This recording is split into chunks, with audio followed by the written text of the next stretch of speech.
We're on page chapter 15, page 225 in Lamrim Chemo.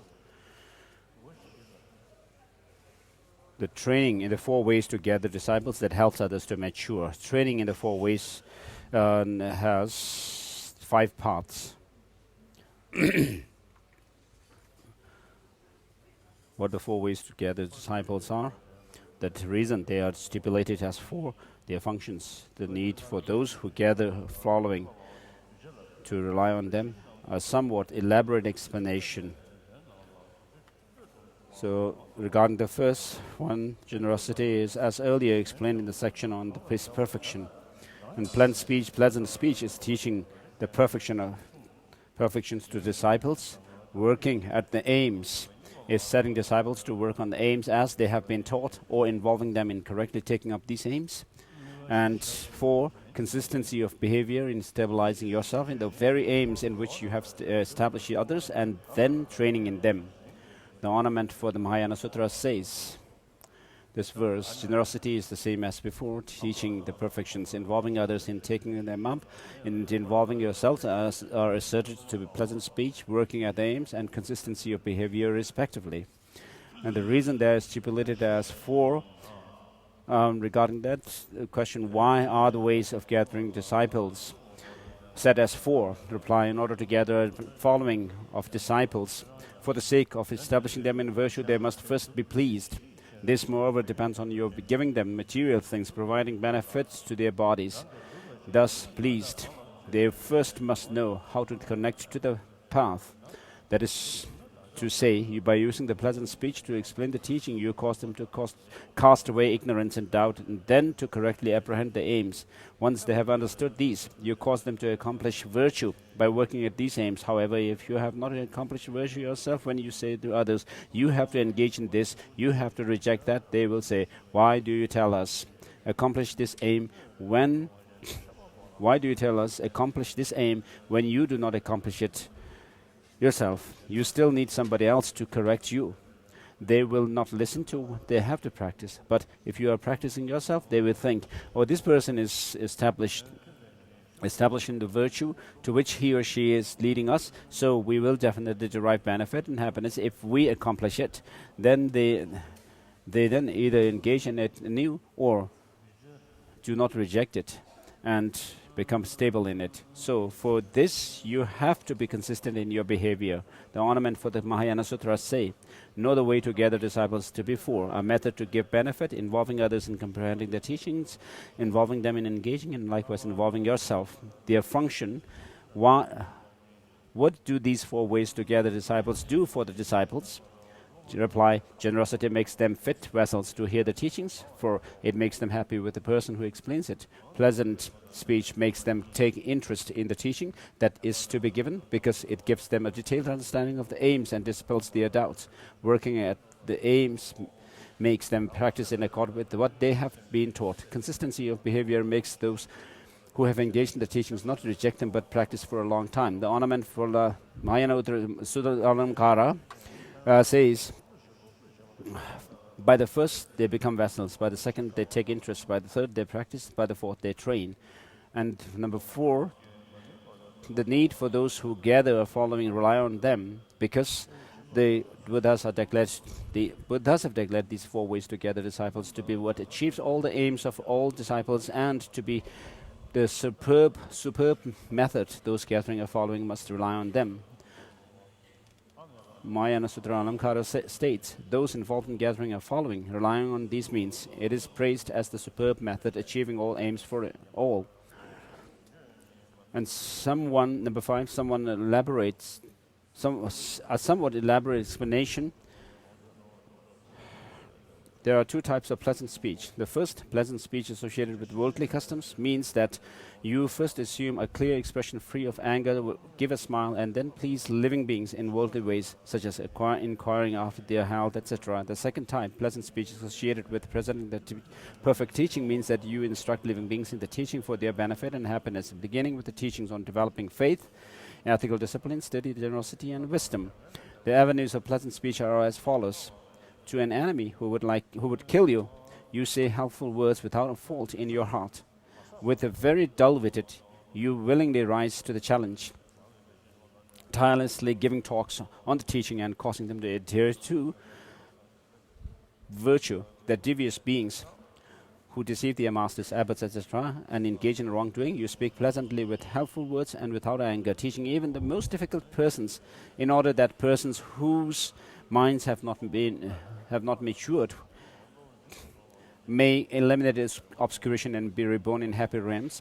You give discourses to them on preliminary practices, generosity and ethical discipline. To persons whose minds have matured, who are rid of obscurations and possessed of a joyful frame of mind, you reveal the foremost and perfect teaching of the Four Noble Truths. You encourage householders and renunciates who are careless to be conscientious, and to those who have doubts, you speak elaborately and explain the teaching to them to dispel their doubts. Working at the aims is twofold: bringing the immature to maturity and liberating the matured. It is also presented in 3 parts as follows: 1, involving persons in taking up the aims of this life, and 2, involving persons in taking up the purpose of future lives, and 3, involving persons in taking up the aims of both this and future lives. Work at the aims, even when it is very difficult. It is difficult to induce those who have not previously accumulated roots of virtue to take up virtue. It is difficult to work at the aims with respect to those who have magnificent resources, because they live in a situation where there are so many grounds for being unconscientious, and it is difficult to work at the aims with respect to those who are indoctrinated with a view of non-Buddhist philosophers, because they are hostile to the teaching, and because of their foolishness they do not understand reasoning. With respect to the stages of working at the aims, you first cause those with childlike intelligence to follow easy personal instructions. Then, when their understanding has reached a middling level, you have them follow intermediate personal instructions. Finally, when their wisdom has greatly expanded, you have them follow the profound teaching and subtle personal instructions. Consistency of behavior means that you maintain practices equal to or superior to those in which you establish others. Accordingly, even though in whatever you do, you must first focus on the welfare of living beings and not lose your resolve for others' welfare. You must discipline yourself in conjunction with these pursuits. Triratna Dasa's praise of infinite qualities says, some who are undisciplined use reasonable words, but contradict these words, so they are called unable to help others to discipline themselves. Knowing this, you place all living beings in your heart and strove to discipline yourself wherever you had lacked discipline before. The 4 ways to gather disciples also comprise 2 categories: gathering disciples via material things and gathering disciples through the teaching. Giving material thing is the first of the 4 ways to gather disciples. The remaining 3 of the 4 ways are included in the second, gathering disciples through the teaching. Furthermore, this latter category includes the teaching of the objects of meditation, the teaching as put into practice, and the teaching of purifying oneself in practicing these 2. Ornaments of the Mahayana Sutra states the 4 ways to gather disciples are asserted as 2 ways of gathering: by material things and by teaching, which means presenting the objects of meditation, etc. Moreover, these 4 ways to gather disciples are the way all the Bodhisattvas of the 3 times work for the welfare of others. So it is a single path to travel. This single path to travel, the ornament of the Mahayana Sutra says,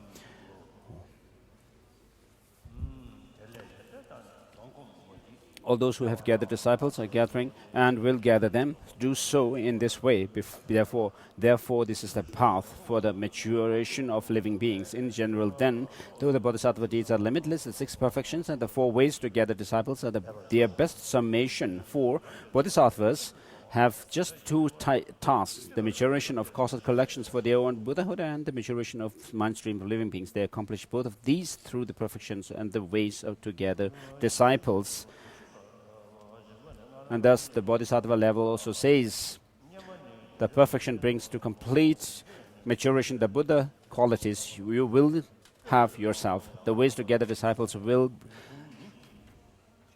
bring all living beings to complete maturation. In some, know these to be the active expression of a Bodhisattva's virtuous qualities. Therefore, I have set forth in this section these 2 categories of practice If you want to know them in more detail, look in the bodhisattva levels.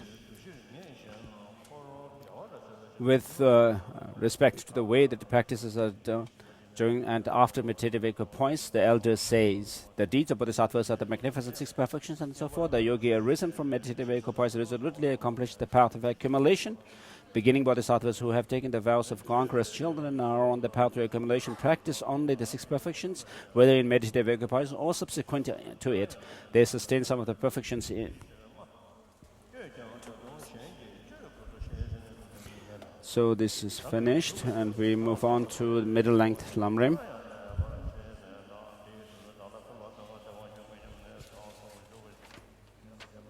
Training the four means to gathering disciples.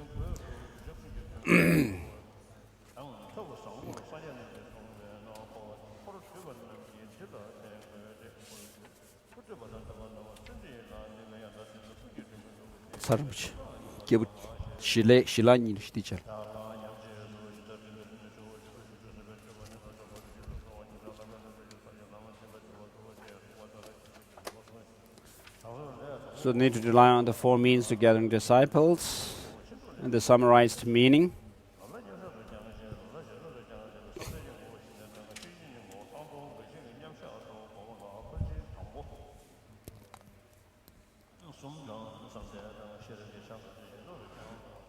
(196) Middle length Lamrim. The first three perfections and some others of concentration and wisdom are sustained in subsequent attainments. Joyous effort occurs in both meditative equipoise and subsequent attainment. One class of patience, some minds ascertaining the profound dharma, also occurs during meditative equipoise. Whenever you arise, the elder said, whenever you arise from meditative equipoise, familiarize yourself with the view of all phenomena as equal to the 8 illustrations of illusions. Subsequently, purify conceptions and give priority to the training in method. At the time of meditative equipoise, balance, calm, abiding with special insight. Familiarize yourself with this continuously. If you hear about such a wonderful contact, so hard to do due to the mind being untrained, it produces anguish in the mind, although even bodhisattvas are unable to practice it right from the start. If you come to understand it and acquaint yourself with it, down to being an object to be aspired for, later on you will come to naturally engage in it without depending on it. That is why familiarization is important for. So, at the end, this concludes the explanation of training in the aspiring mind through the stages of the path to of great beings and the stages of path of training in the conduct of the victor's children in general. Now, Volume 3, Lamrim. Lamrim Volume 3.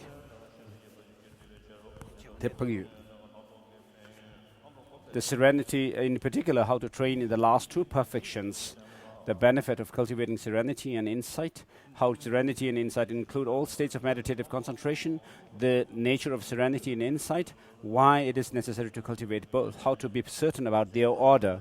The most venerable teacher have great compassion, I bow with respect at their feet, in particular, and so regarding in particular, how to train in the last two perfections. Training in the last two perfections in particular is the way to cultivate meditative serenity and insight.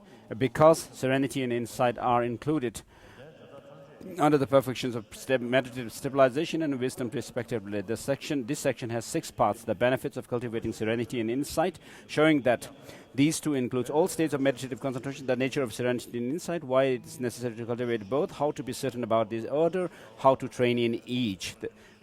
Regarding the first, all of the mundane and supramundane good qualities of the Mahayana and Hinayana are the results of serenity and insight. The sutra unraveling the intended meaning says, Maitreya, you should know that all mundane and supramundane virtuous qualities, whether of Shravakas, Bodhisattvas, or Tathagatas, are the result of meditative serenity and insight. Are not serenity and insight good qualities in the mind stream of someone who has reached them through meditation? how is it possible for all good qualities to result from those two reply, as will be explained. Actual serenity and insight are good qualities in the mind stream of someone who has attained them through meditation. So all the good qualities of Mahayana and Hinayana do not result from them. However, concentrations which at least involve one-pointedness on a virtuous object are classified with serenity. Virtuous cognitions that distinguish which distinguish an ultimate or conventional object are classified with insight. This is what the sutra means in stating that all of the virtuous qualities of the three vehicles result from serenity and insight. So there is no contradiction. With that same purport, the sutra of cultivating faith in Mahayana states, child of good lineage. This list should inform you that the faith in Mahayana of the Bodhisattvas, and indeed everything resulting from the Mahayana, comes from accurately reflecting on facts and meanings with an undistracted mind. An undistracted mind is mental, one-pointedness, the serenity aspect, while accurate reflection on facts and meanings refers to the discerning wisdom, the insight aspect. Thus, you must achieve all good qualities of the two vehicles through both sustained analysis with discerning wisdom and one-pointed focus on the object of meditation. You do not achieve them through one-sided practice of either analytical meditation or stabilizing meditation. Also, the sutra unraveling the intended meaning states, once people have cultivated insight and serenity, they are free from the bondage of dysfunctional tendencies and from the bondage of signs. Here, dysfunctional tendencies refers to latent potencies. Propensities in your mind stream, which can produce increasing degrees of misconceptions. Science refers to ongoing attachments to erroneous objects which foster those propensities. Ratnakara Shanti's instructions for the perfection of wisdom states that insight eliminates the former while serenity eliminates the latter. These are the benefits attributed to serenity and insight, but even when the terms serenity and insight are not used, there are similar statements about the benefits of meditative stabilization and wisdom. They've realized that such statements describe the benefits of serenity and insight. How? Serenity and insight includes all states of meditative concentration. The branches, leaves, flowers, and fruits of a tree are limitless, yet the core point at which they all come together is the root. As in this example, serenity and insight at the sublime core, at which gathers all that the Buddha says about the limitless states of meditative concentration in Mahayana and Hinayana. And then there's a quotation from this Sandhya Sutra. Therefore, since those who are intent on attaining meditative concentration cannot comprehend a limitless number of distinct forms, they should know well and always rely on the techniques for sustaining serenity and insight, the synthesis of all concentrations. And then Kamala Shila, stages of meditation, quotations from there. And since these two includes all states of meditative concentration, all yogis should at all times definitely rely upon serenity and insight.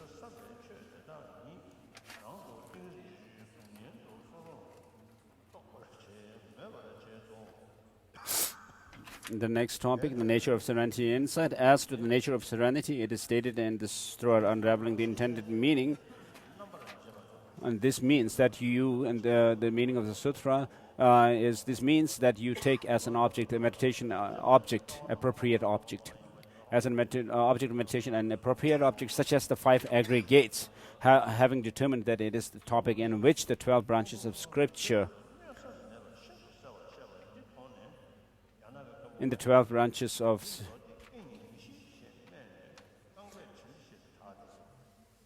So regarding the next quotation, it is said that the Chinese master He, having seen this sutra very clearly and undeniable explanation of that insight is discerning wisdom, clicks him. I don't know how this can be a sutra, and kicked it. He did this because the sutra statements did not agree with his claim that since all conceptualizations of any sort involves an apprehension of science, you should dispense with this discerning wisdom and meditate on the profound meaning by not bringing anything to mind. This approach has a great number of adherents.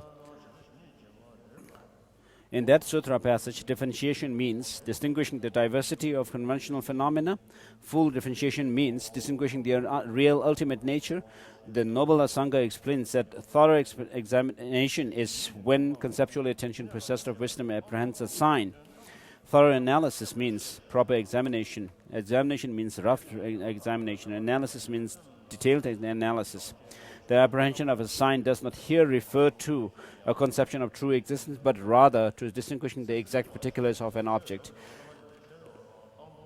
Accordingly, there is both examination and analysis of both the real nature and the diversity of phenomena. In accord with this sutra, unraveling the intended meaning, the Cloud of Jewels sutra also clearly states serenity is one-pointed attention, insight is proper discernment. Also, the Venerable Maitreya says in the ornament for Mahayana Sutra,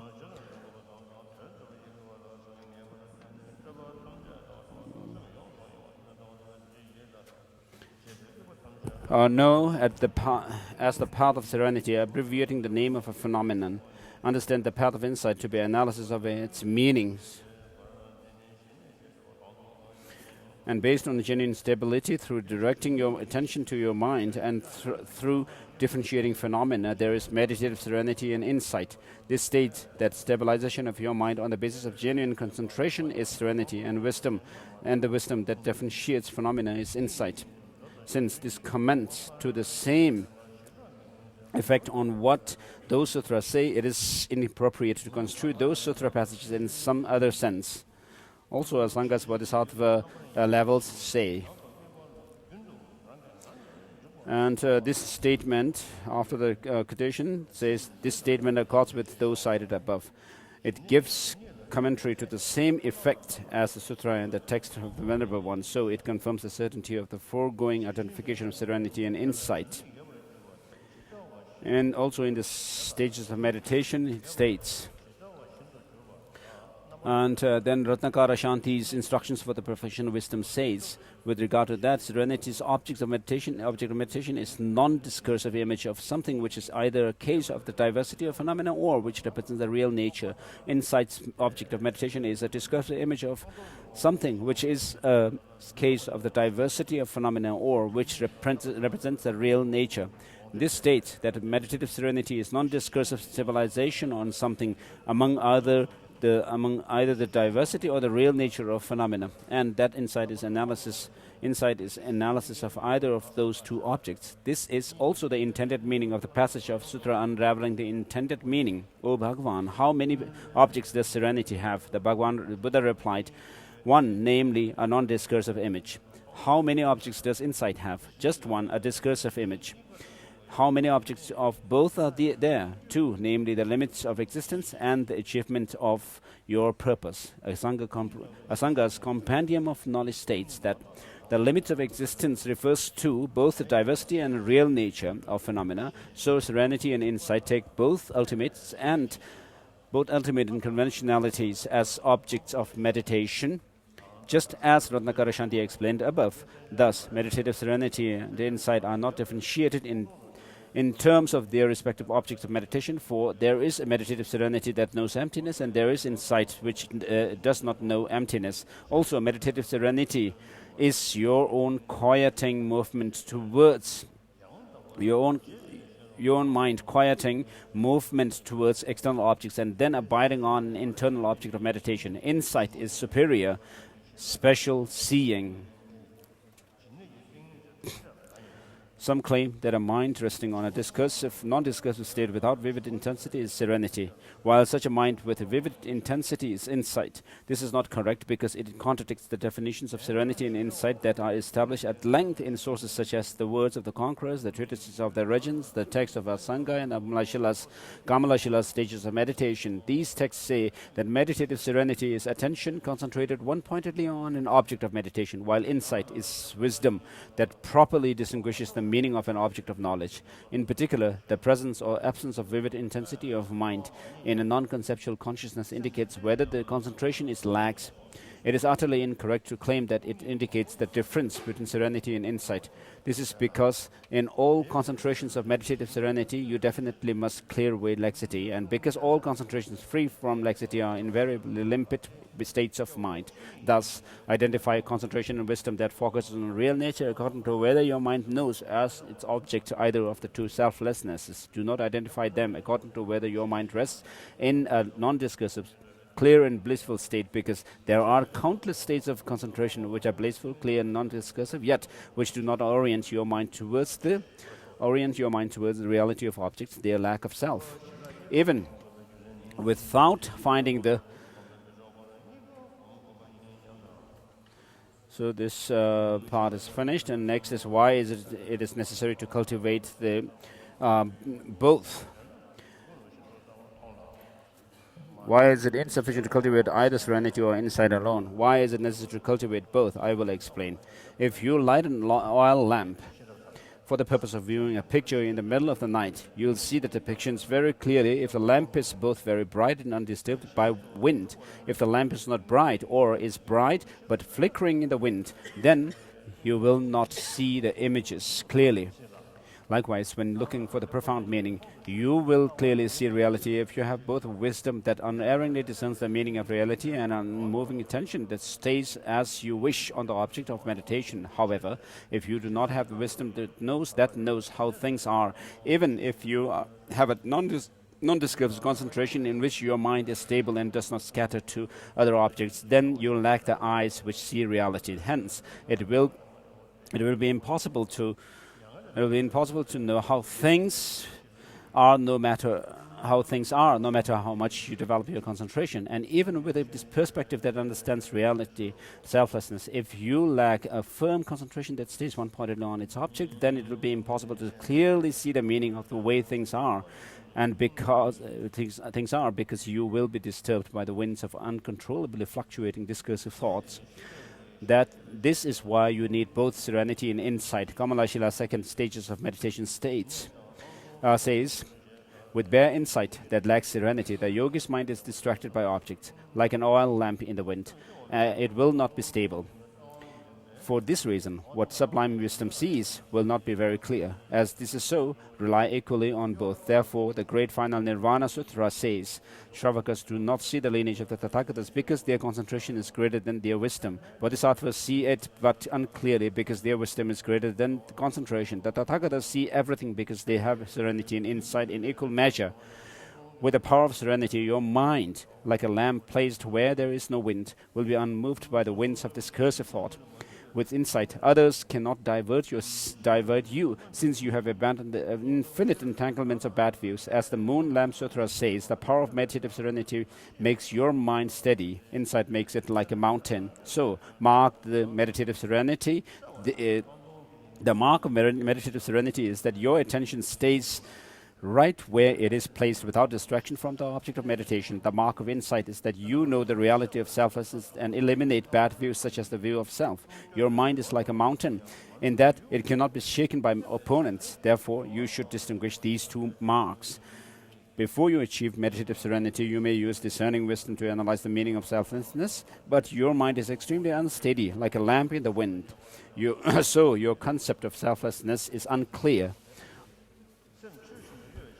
On the other hand, if you analyze, when you have achieved serenity, you avoid the faults of extreme unsteadiness, so your concept of selflessness will be clear. Thus, the mental state of insight has the quality of steadiness, which derives from non-discursive meditative serenity, and the quality of knowing how things exist, which does not derive from meditative serenity. For example, a lamp's ability to illumine forms derives from the wick and the preceding moments of flame. It does not derive from such things as the screen that protects it from the wind. However, the stability of the steady flame of the lamp does derive from this screen. Thus, if you engage in analysis with the wisdom possessed of the meditative equipoise of serenity, a state undisturbed by laxity or excitement, then you will understand the meaning of reality. With this in mind, the Compendium of Teaching Sutra states, when your mind is in meditative equipoise, you will understand reality just as it is. Kamala Shila's first stages of meditation says, Because your mind moves like a river, it does not rest without the foundation of the meditative serenity. A mind that is not in meditative equipoise cannot understand reality just as it is. Also, the Bhagavan says, with meditative equipoise, you know reality just as it is. When you achieve serenity, you not only stop the false movement in the wisdom consciousness that properly analyzes selflessness, you also stop the fault of distraction from the object of meditation. Whenever you use discerning wisdom to conduct analytical meditation on topics such as impermanence, karma and its effects, and the fault of cyclic existence, love, compassion, or the practice of spirit of enlightenment, no matter what your object of meditation, you engage it without distraction, so that any virtue you cultivate is much more powerful. On the other hand, before you reach serenity, you weaken all of your virtuous deeds by frequent distraction to other objects. As Shantideva is engaging the Bodhisattva deeds says, the person whose mind is distracted lives between the fangs of the afflictions. And the one who knows reality has said that prayers, austerity and such, even if practiced for a long time, are pointless if done with a distracted mind.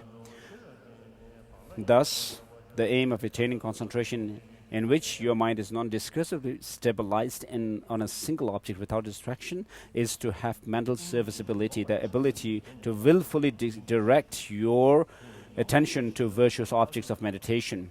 If you fix your attention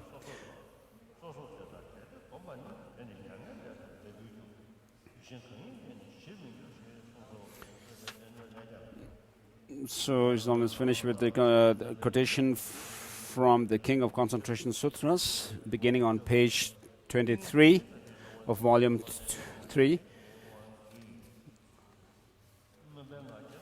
which says, although worldly persons cultivate concentration, they do not destroy the notion of self. Their afflictions return and disturb them, as they did Udraka, who cultivated concentration in this way. If you analytically discern the lack of self in phenomena, and if you cultivate that analysis in meditation, this will cause the result, attainment of nirvana. There is no peace through any other means. Also, in the scriptural collection of the Bodhisattvas says, those who are unlearned in the contents of the scriptural collection of Bodhisattvas, unlearned in the discipline of noble teaching, and who derive a sense of sufficiency from mere concentration, fall by virtue of their pride into an inflated sense of themselves. They will not escape from birth, aging, sickness, death, sorrow, lamentation, suffering, unhappiness, or perturbation. They will not escape from the 6 realms of cyclic existence. They will not escape from the aggregation of suffering. With that in mind, the Tathagata said, learning from others what is appropriate, you will escape aging and death. And next topic is how to be certain about their order. Shantideva was engaging the Bodhisattva's deeds says, insight possessed of serenity destroys the afflictions. Knowing this, seek serenity at the outset. According to this statement, you first achieve meditative serenity and then cultivate insight on that basis. And Kamalashina's first stages of meditation says its object of meditation is indeterminate, meaning that the object of meditation of meditative serenity is indeterminate. As explained above, the object of meditation of serenity may be either reality itself or the conventional phenomena possessed of reality. If you first understand the meaning of selflessness and then meditate while focusing on it, it should be enough to simultaneously produce both the serenity of an undistracted mind and insight focused on emptiness. Why then is it said that you first seek serenity and then cultivate insight? The way in which serenity precedes insight is as follows. You do not need to have serenity already in order to develop an understanding of the view that knows that there is no self, for we see that even those who lack serenity develop this view. Nor do you need to have serenity already in order to experience mental transformation in regard to the view, for nothing precludes mental transformation being brought on by the practice of repeated analysis with discerning wisdom, even in the absence of serenity. If you claim that the absence of serenity precludes mental transformation in regard to the view, then the very same reasoning forces you to the extremely absurd conclusion that serenity is required even to experience mental transformation when meditating on impermanence, the falls of cyclic existence, or the spirit of enlightenment. So, why is serenity required for insight? According to the Sutra unraveling the intended meaning, as long as the practice of discrimination, and special discrimination with discerning wisdom, cannot generate physical and mental pliancy, it constitutes a type of attention which approximates insight. When it generates pliancy, then it is insight. Thus, if you have not attained serenity, then no matter how much analytical meditation you do with discerning wisdom, in the end you will not be able to generate the delight and bliss of physical and mental pliancy. Once you have attained meditative serenity, then even the analytical meditation of discerning wisdom will culminate in pliancy. Hence, insight requires meditative serenity as a cause. This will be explained before. Discerning wisdom becomes insight when, without focusing on a single object, it can generate pliancy through the power of analysis. So, generating pliancy by setting your attention on a single object of meditation, even if the object is emptiness, is nothing more than a way to achieve serenity. Then that alone does not count as attaining insight. Why? If you thus first seek an understanding of self and analyzing its meaning again and again, it will be impossible to achieve serenity on the basis of this analysis, since you have not previously achieved serenity. If you do stabilizing meditation without analysis, you will achieve serenity on that basis. However, as there is no way to sustain insight except by sustaining serenity, you have to seek insight later.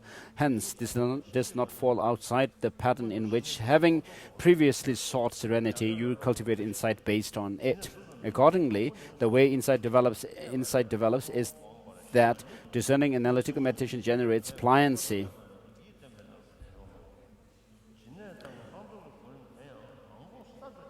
If this were not so, there would not be the slightest good reason to seek serenity first and then cultivate insight based on it. Failing to do these meditations in this order is quite inappropriate, because the Sutra unraveling intended meaning states in a passage cited above that you cultivate insight on the basis of having attained serenity. Also, the order of meditative stabilization and wisdom, among the 6 perfections, of which it is said that the latter develop based on the former, as well as the subsequence in which training in higher wisdom is based on training in higher concentration, and are in agreement with the sequence in which, having previously cultivated serenity, you later cultivate insight. Asanga's bodhisattva level, I cited earlier, and his Shravaka levels indicate that insight is cultivated on the basis of meditative serenity. Also, Bhava-viveka's heart of the middle way, Shantideva was engaging in the bodhisattva deeds. Kamalashila's 3 stages of meditation, Jnana Kirti, bodhisattva deeds, Jnana Kirti, and our Ratnakara Shanti all state that you cultivate insight after previously seeking serenity. So this part is finished. Let's move to the middling Lamrim, page 197. Calming the mind and insight. Explanation of how to train in the last 2 perfections, in particular. How to train the last 2 perfections in particular has 2 points: transition, the actual explanation. The training in the last 2 perfections in particular consists in methods for cultivating calm abiding and special insight, because those 2 are included in the perfections of concentration and wisdom respectively. This has 6 points, the actual explanation.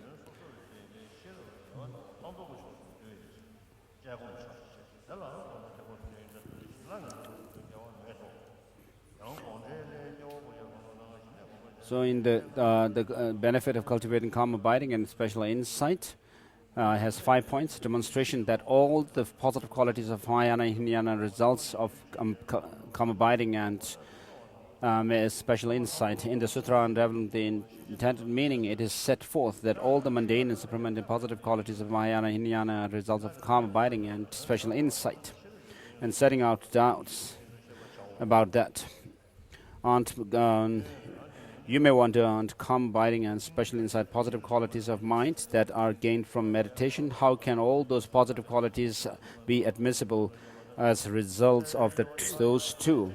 The response to it: actual calm abiding and special insight are indeed positive qualities of the mind gained from meditation, as explained below.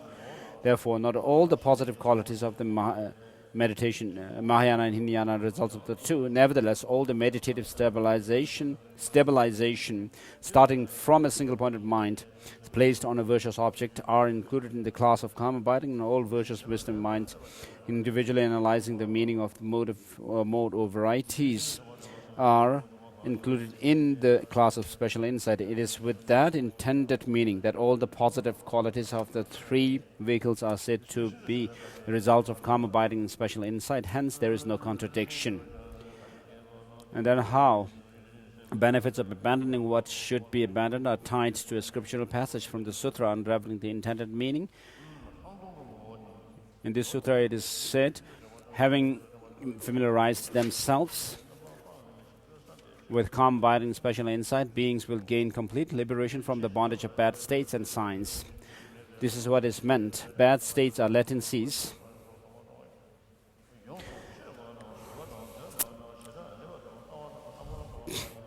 that remain in the mind, capable of generating more and more mistaken consciousness, while signs revive those latencies for the adherence to wrong objects arising time and again. Instructions on the perfection of wisdom explains that the former are abandoned through the special insight and the latter through calm abiding. Those are the benefits of what are designated as calm abiding and special insight. The benefits thereby pointed out should also be understood as the benefits of the other two. However, even if they are not designated as calm abiding and special insight, the meaning is the same. Statements on the benefits of concentration and wisdom should be understood as the benefits of these two.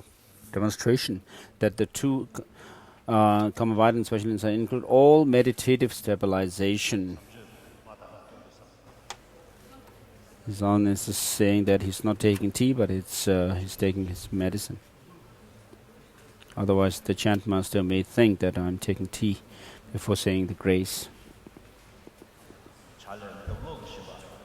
It's much more tastier than tea.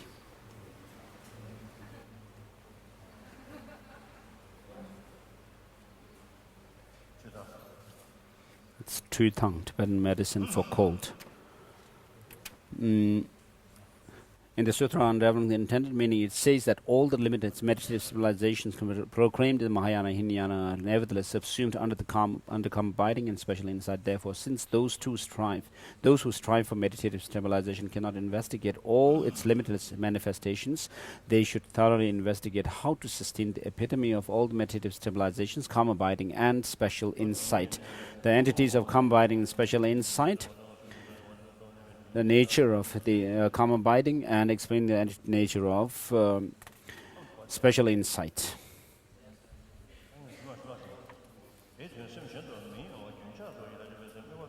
The entity or nature of calm abiding is set forth in the Sutra unraveling the intended meaning. Dwelling alone in solitude, he directs the mind inwards and attends to those very phenomena just as he has thoroughly reflected on them.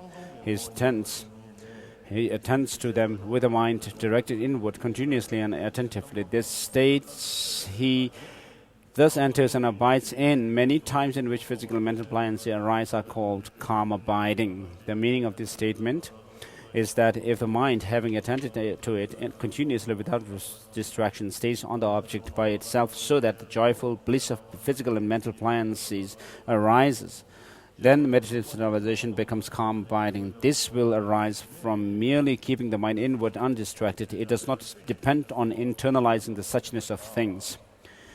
And to explain the nature of special insight has 6 points, stating a source. The entity or nature of the special insight is set forth in the same sutra. Having achieved physical pliancy and mental pliancy, he abides in them, abandons the aspects of the mind, and devotes himself to the individual investigation of the images within the object of meditative stabilization. The very phenomena he has likewise reflected on. Thus, with regard to the images that are of the object of meditative stabilization, any thorough differentiation of the meaning of those objects of knowledge, any exceedingly thorough differentiation, full investigation, full analysis, tolerance, acceptance, classification, viewing, and conceptualization is called special insight. In that way, the Bodhisattva is skilled in special insight. So here, thorough differentiation is differentiation of the varieties, and exceeding thorough differentiation is the differentiation of the mode. the way things are. Investigation is a course investigation, course examination, and the analysis is a subtle examination things. How statements from other sutras and commentaries accord with the sutra, unraveling the intended meaning. So there are two sutras, Clouds of Jewels sutras, and also the sutra of the recited by Maitreya Sutra. And also Venerable Master Maitreya says, the strain to the concepts of dharmas should also be known as the path of calm abiding, full analysis of their meanings as the path of special insight. Depending on correct abiding, what serves to place the mind on mind and to differentiate dharmas are calm abiding and special insight. And then in Bodhisattva levels it is set forth just like that, and in the stages of meditation too, it also says that abidance within the mind itself, in which distraction towards the external object has calmed down and the mind gets continuously and naturally involved in its internal object with joy and pliancy, is called calm abiding. That which thoroughly analyzes suchness at the time of abiding in that very state of calm abiding is special insight. Instruction of the perfection of wisdom explains in the same way. Then number 4, therefore calm abiding insights are not distinguished by way of the observed objects. And how it is inappropriate to distinguish calm abiding and special insight based on whether or not the clarity factor of the consciousness is intense. And then the need to differentiate between the realization of emptiness and blissful lucid non-conceptuality.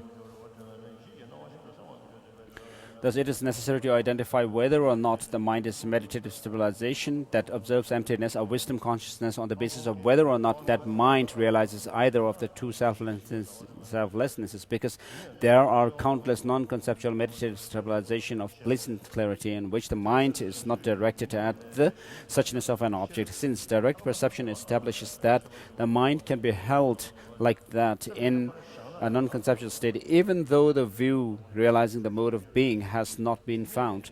There is not even the slightest contradiction in the arising of non-conceptual meditative stabilization that do not understand emptiness. From that point of view, if the mind is held for a long time through the power of the mind being held, a workability of vital energies will arise, since it is natural for joyful bliss to arise in the body and the mind. When that has arisen, it is not contradictory for bliss to arise. Once that has arisen, through the power of one's vivid sensation of joyful bliss, the factor of clarity arises. Therefore, it cannot be posited that all blissful, clear, non-conceptual meditative stabilization realize suchness.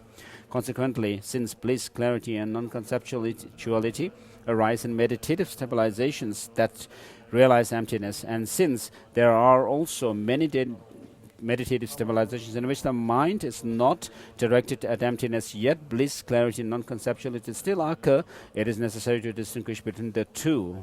The reason why both calm abiding insight need to be cultivated.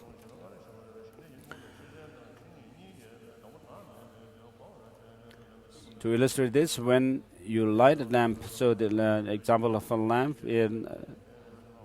at night to see a mural, being not being wavered or flickered by wind. So, however, if the butter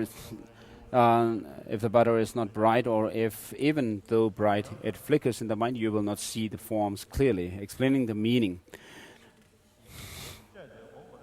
Likewise, with respect to viewing the profound meaning, if you have both wisdom and mistakenly ascertaining the meaning of suchness and the imperturbability of the mind that stays on its object at will, you will see suchness clearly. However, if you do not have the wisdom realizing the mode of being, despite your non-conceptual meditative stabilization in which your mind remains unscattered, you will not be able to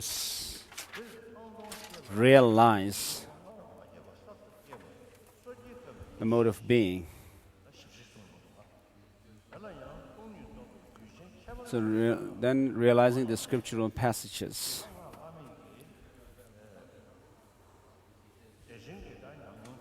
So when you have great bliss experience of the highest yoga tantra, and the dissolution process happens to you due to your meditation. At that point, then that that meditation is only focused, concentrated, one-pointed meditation, and not there is no analytical meditation there.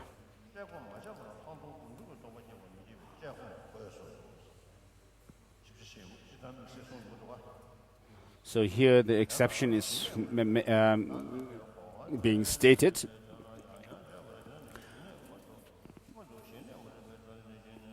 When you accomplish calm abiding, not only does it counteract the faults of your wisdom, how doing something virtuous has great power once calm abiding has been accomplished.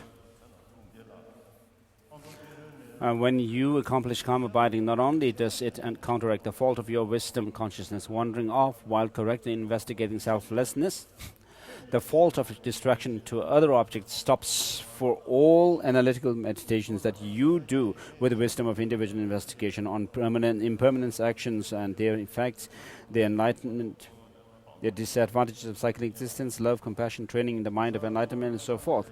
Then since you get involved in each object, whatever it may be, without being distracted to something else, everything virtuous you do is very powerful. As long as you have not obtained the calm abiding due to predominant distraction to other objects, any virtuous practice you do will be weak. It is as it says in engaging in bodhisattva deeds. A person whose mind is being distracted is in the fangs of mental afflictions. The seer taught that recitation, ascetic practices, and so forth, even if engaged in long, are pointless without the distracted mind. How the order of calm abiding, special insight, is definite has 3 points. The actual order, the explanation of how calm abiding is preconditioned for special insight, and setting out the responding to an object. Engaging in the bodhisattva deed says, having understood that special insight conjoined with calm abiding destroys the afflictions, first see calm abiding. Thus, you first accomplish calm abiding and then cultivate special insight based on it. Explanation of how calm abiding is a precondition for the insight. And then explanation of how to train in calm abiding. And special insights individually. Now, on page 204, middling section, finished.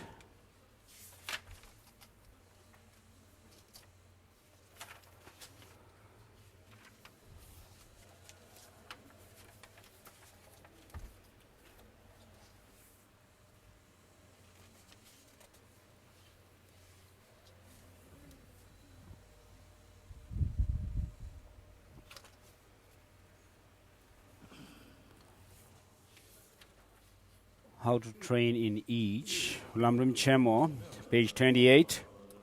This has three sections. How to train in meditative serenity, how to train in insight, and how to unite them. Regarding the first, it has 3 sections, 3 parts, relying on the preconditions for meditative serenity, how to cultivate serenity on that basis, and the measures of successful cultivation of serenity. And regarding the first, at the outset, the yogi should rely on the preconditions for serenity, which make it impossible to achieve serenity quickly and comfortably. There are 6. Dwelling in an appropriate area, having a little desire, being content, completely giving up many activities, pure ethical discipline, and completely getting rid of thoughts of desire, etc. So regarding dwelling in an appropriate area, the area should have 5 attributes. Easy access, so that it should have easy access, so that necessities such as food and clothing may be readily obtained, and being a good place to live where there are no wild beasts such as predators, no enemies, etc. And number 3, being on a good piece of ground in that it does not breed sickness. And the D, offering. Number 4. So, in other words, here you have in the beginning, you should start with very short sessions, but more number of sessions, and try to develop single-pointed concentration. Of course, you should not just do meditation, long meditations at a stretch, but make post-meditation session, take a break in between. In the beginning, you may start with 5, 10 minutes, 15 minutes, and then as your meditation develops, it goes better, then you can extend it, prolong it to half an hour and so. So the meditation should be of good quality. And in this way, you make yourself to have little to do, things to do. And then number 4 is offering good food, good companion insofar as your companions are ethically disciplined and like-minded, and being well situated in as much as there are not many people about in the day and little noise at night. So these are given in Maitreya's ornament for Mahayana Sutra as cited here. Having a little desire, you do not strongly crave 4 or better robes, crave more or better robes, etc. Being content is you are always content to have even the poorest robes, and completely giving up many activities. You give up base activities such as buying and selling. You also abandon excessive socializing with household initiates as well as pursuits such as medicine and astrology.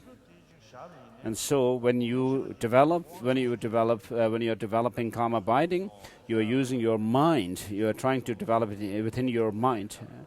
And so the mind, if it is distracted towards attractive or unattractive things, which give rise to attachment or aversion and so forth. So all these different kinds of preconceptions, discursive thoughts have to be actually withdrawn, and you have to draw your mind inside.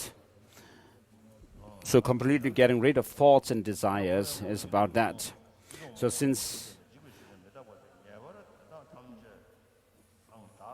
everything in cycling existence, pleasant or unpleasant, is ephemeral and impermanent. Since it is certain that I will shortly be separated from all these things, why should I crave them?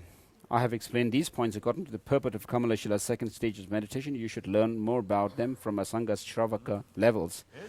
These 6 topics cover the key causes and conditions for newly developing good concentrations. For maintaining existing concentration without deterioration. And so His Holiness is actually reading some verses from Shravaka levels.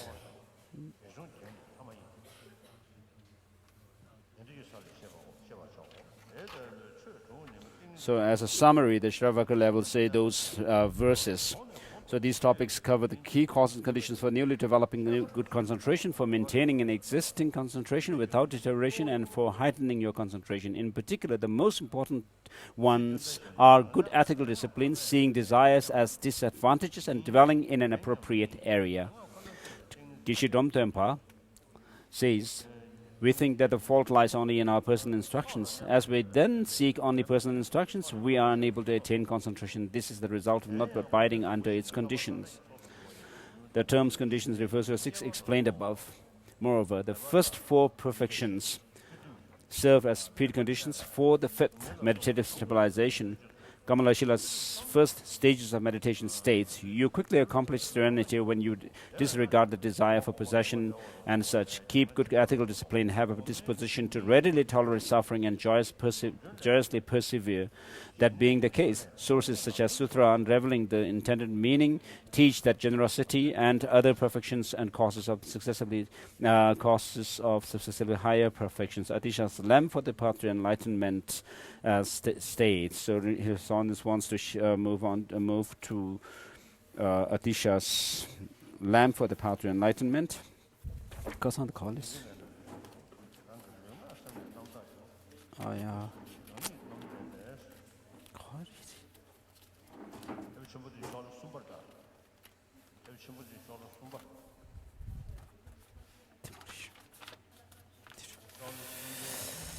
So in the book, in Tibetan, it's on page 3.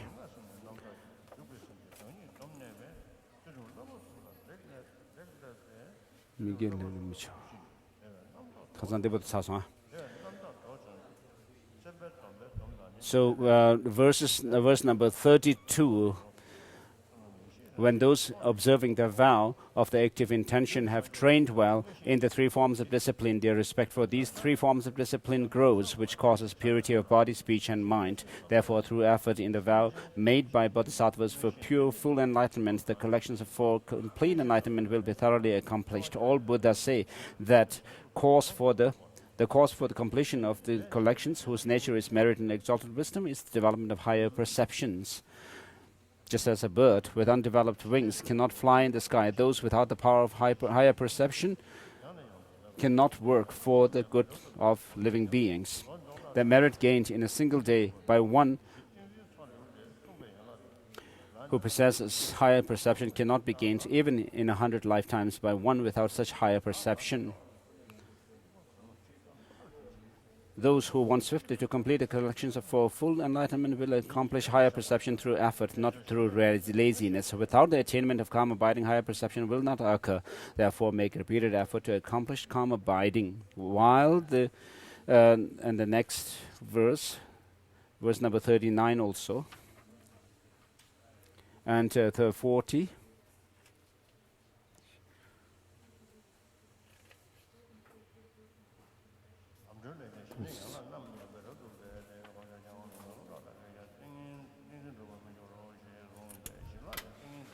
So, Lamrim Chemo, continue on page 100. When you lack element of serenity, even if you meditate assiduously, you will not achieve concentration, even in thousands of years. Therefore, it is very important for those who sincerely wish to achieve the concentrations of serenity and insight to work on the elements or preconditions for serenity, such as the 13, which are set forth in Asanga's Shravaka levels. How to cultivate serenity on that basis has two parts: preparation and actual. So, with regards to the mundane states of meditative concentration and insight, it is common to even the non-Buddhist traditions. So, when your practice is coupled with or influenced by the principle of taking refuge in the three jewels, Buddha, Dhamma, and Sangha, then it becomes a Buddhist meditation. Whereas if it is done by taking refuge in other deities, worldly deities like the non-Buddhist traditions, then it becomes non-Buddhist practice. And then to make the practice Mahayana practice, you should have bodhicitta within yourself. And so you should make every effort to cultivate bodhicitta in order to make your practice a Mahayana one. Preparation, practice the 6 preparatory teachings explained above, and especially cultivate the spirit of enlightenment for a long time. Also, in support of that, you should do the meditative practices that are shared with persons of small and medium capacities. So when you actually do sit in meditation, your seat should be higher at the rear, so that your body will be rather straight. And when the body is straight, the channels will be also straight. So because of that, the flow of wind energy will be better. And especially those of Dzogchen practitioners, the completion stage practitioners, then it is very important to actually sit in the 7 Vairochana posture. So meditative posture, Kamalashila second and third meditative stages of meditation say that you should take up an 8-point postures on the very soft and comfortable seat. Cross your legs in the manner of the Venerable Vairochana, using either the full lotus posture or the half lotus.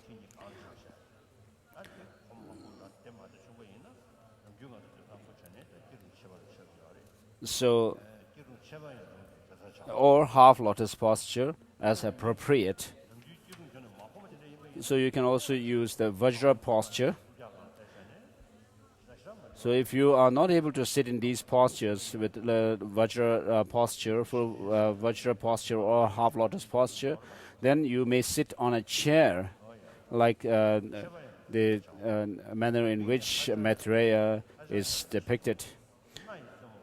And your eyes should be neither wide open nor too far closed, and they should be fixed on the tip of your nose. But you should not force yourself to gaze on the tip of your nose, but rather you should have a very natural gaze down on your nose, not very forcibly doing it. Sit with your awareness directed inward, keeping your body straight without leaning too far, nor being bent too far forward. Keep your shoulders straight and even. So as this text says, these postures are mentioned. Do not raise or lower your head, nor turn it to one side. Set it so that your nose and navel are aligned. So your body should be straightened, and then if you were to hang something from the tip of your nose down, it should reach the navel. Like the masons use some instruments. And set your teeth and lips in their usual natural position. Draw your tongue up close to your upper teeth. And this has the significance of not dripping saliva when you sit in meditation for long, and also it helps the mouth not to dry up while you sit in meditation for long. And your inhalation and exhalation should not be too noisy, forced, or uneven. So you should not breathe noisily or violently and uneven. Sometimes you're taking long breaths and other times short. It should not be like that. And let it flow effortlessly, ever so gently, without any sense that you are moving it or here or there. Asanga's Shravaka levels gives 5 reasons for sitting as the Buddha taught, cross-legged on a seat, stool, and or grass mat. This posture in which the body is pulled together well is conducive to the arising of pliancy, so you will develop pliancy very quickly. Sitting in this way makes it possible to maintain the posture for a long time. The posture does not lead to physical exhaustion. This posture is not common to non-Buddhists and our opponents. When others see you sitting in this posture, they are inspired. The Buddha and his disciples used this posture and bestowed it upon us. Asanga's Shravaka level says that in light of these reasons, you should sit cross-legged. It also says that you keep your body straight so that the lethargy and sleepiness will not occur. Thus, at the outset, you have to meet these 8 points of physical contact, particularly the calming of breathing, just as I have described. Sometimes, when you do completion stage practice, then you have to imagine the channels in which the wind energies flow. But then, at other times, you can do the 9 rounds of breathing to calm the mind, settle the mind down when you are full of emotion, and so that you focus on the in and out breath. And it will help to subside these emotions, for the emotions to subside. The meditative process, broadly speaking, the stages of path tradition indicates that you achieve serenity by means of 8 antidotes, which eliminate the 5 faults listed in Maitreya: separation of the middle from the extremes. Personal instructions passed down from Geshe Laksorwa explains that in addition to that, you have to achieve serenity through the 6 powers, the 4 types of attention, and the 9 mental states, which Asanga's Shravaka levels explains. The scholar Yunden Tak says the method of 9 mental states are included in the 4 attentions and 6 faults and the 8 applications, which are their antidotes. Are the methods for achieving all concentrations.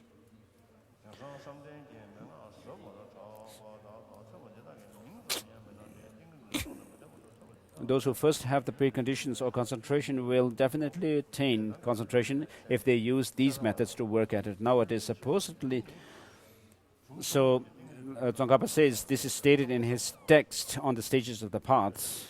So Shravaka's Yeshe scholar Yunden talks, Lamrim, he's mentioning that. It speaks of reaching pure certainty about how the classic texts present the way to achieve concentration. So Geshe Yunden Talk's text goes on to say those who first have the precondition for concentration will definitely attain concentration if they use these methods to work at. Nowadays, supposedly profound oral traditions on meditative stabilization lack even the names of these techniques. These texts do not indicate that you will achieve concentration without the preconditions for concentration and these techniques, even if you work at it for a long time.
Page number 33.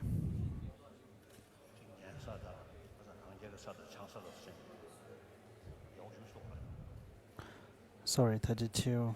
Asanga's compendium of determination says that his Sarvaka level should be used to understand serenity and insight. So it is a Sarvaka level that is more extensive.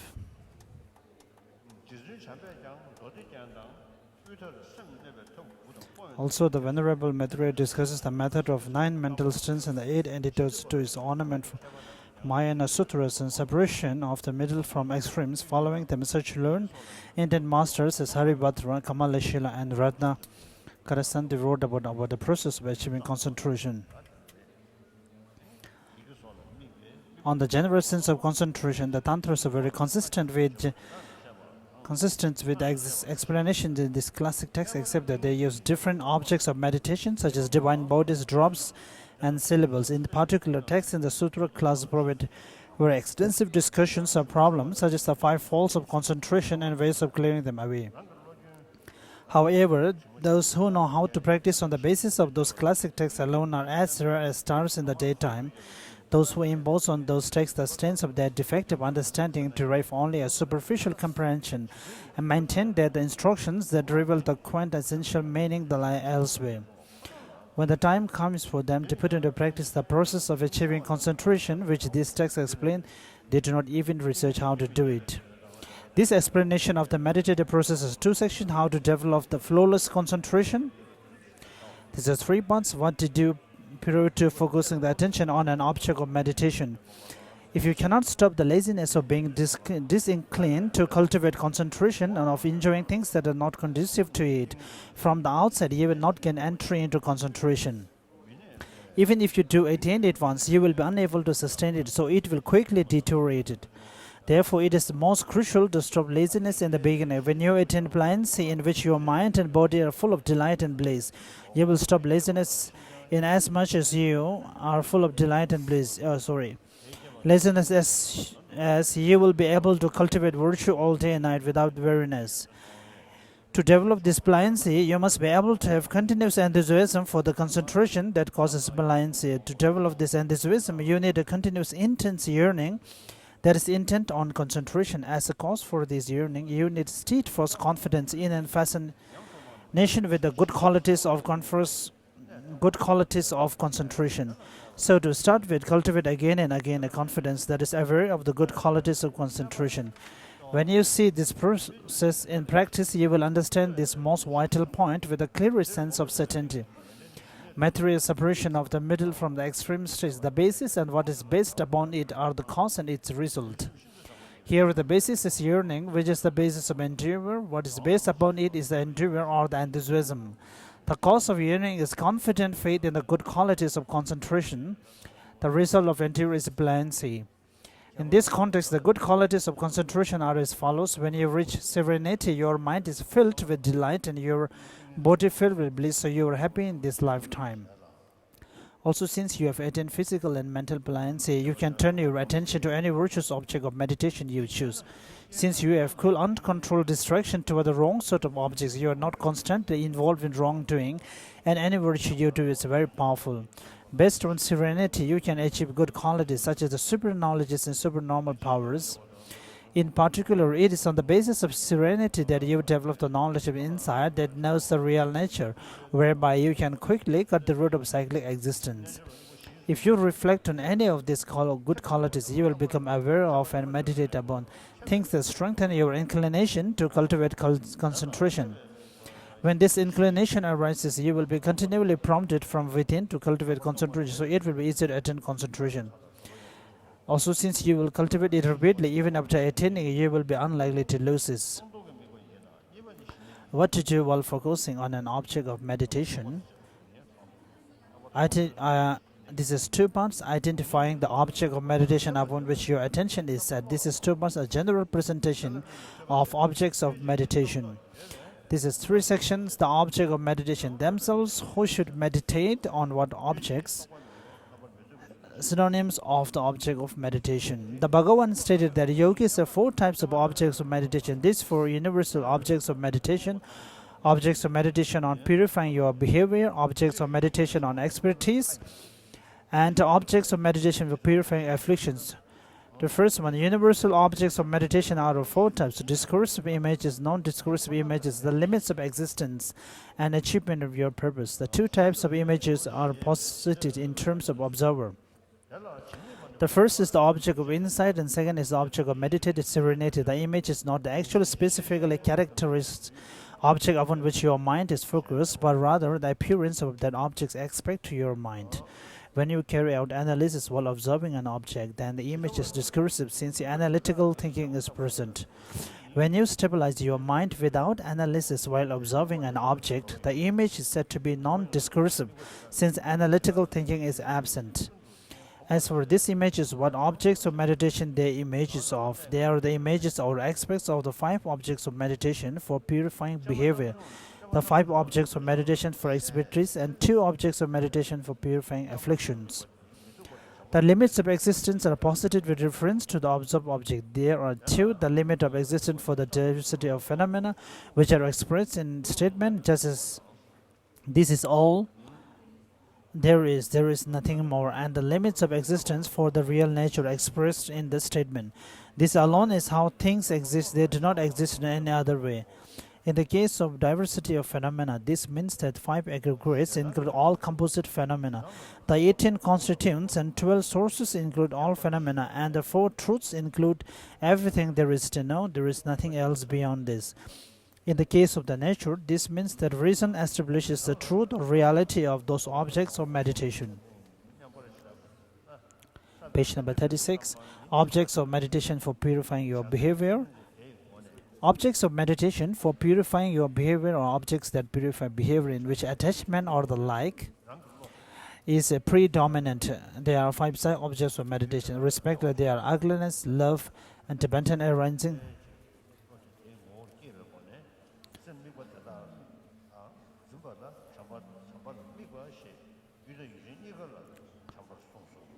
Differentiation of constituents and inhalation and exhalations.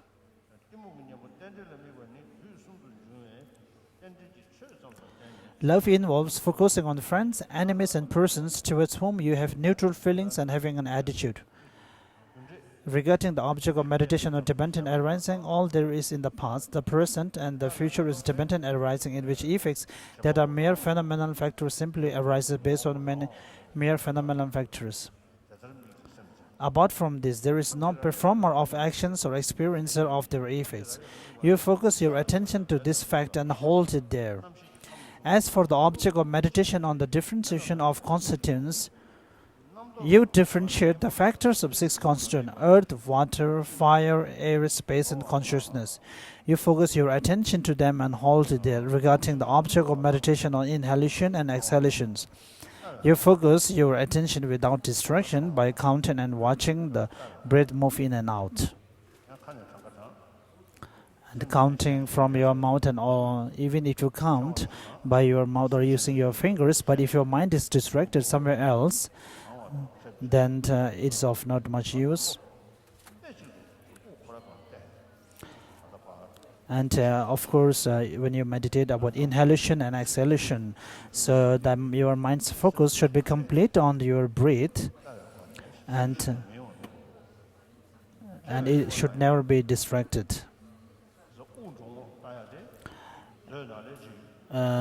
When we meditate about inhalation and exhalation, it is also explained in Abhidharma Kosha, Manifest Treasury of Abhidharma, and of course it is also existing in Theravada traditions in Thailand and elsewhere, and it is widely practiced there. This is also important. When you meditate or concentrate on a mind, the focal object is quite subtle. But when you focus or meditate on a phenomenon which is non-mental, or something like a form, or like a breathing, which is something which is within you, so at that time the focusing mind has something to hold on to,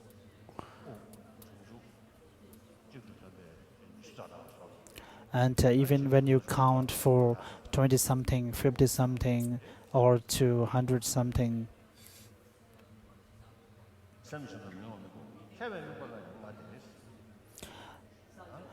objects of meditation for expertise.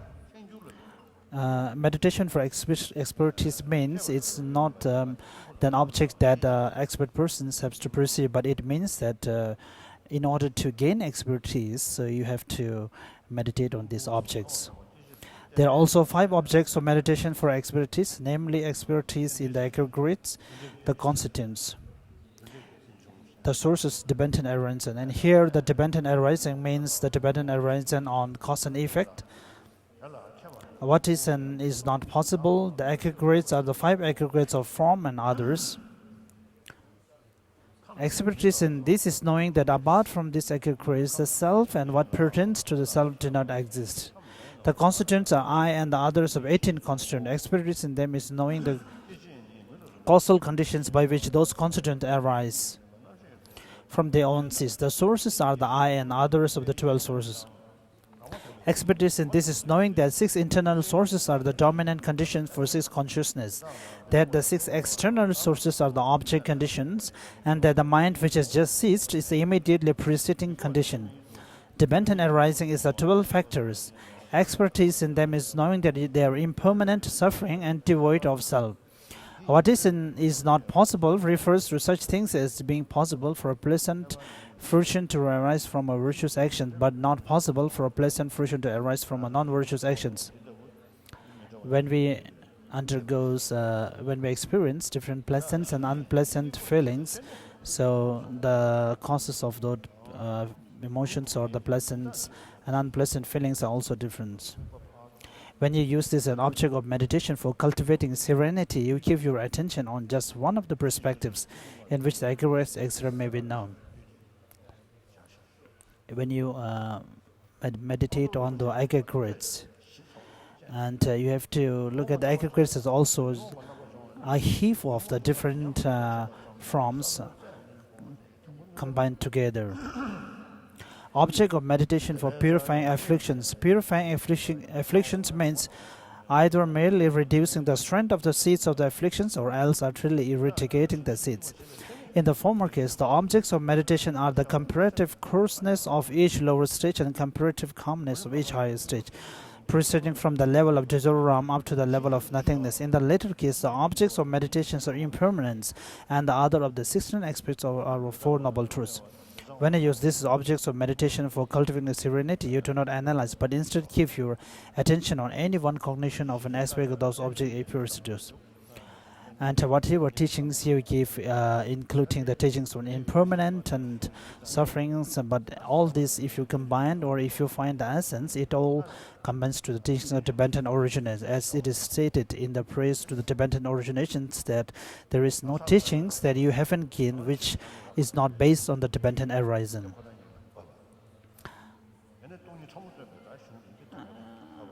And even the rough or the gross levels of no selfness, all those teachings also finally are based on the ultimate devoid of intrinsically existence, the emptiness. Kamalashila, second stages of meditation states that objects of meditation are three. After you have brought together everything that all 12 branches of scripture say about determining, settling into and having settled into reality, you stabilize your mind upon it. You observe the aggregates, etc., which include phenomena to some extent. You stabilize your mind on physical form of the Buddha, which you have seen and heard about. How do you stabilize your mind on things such as aggregates? When you understand how all compositional things can be included within the 5 aggregates, you mentally collect them gradually into 5 aggregates. Then you observe them and keep your attention on them, just as concerning wisdom and develops when you cultivate differentiation.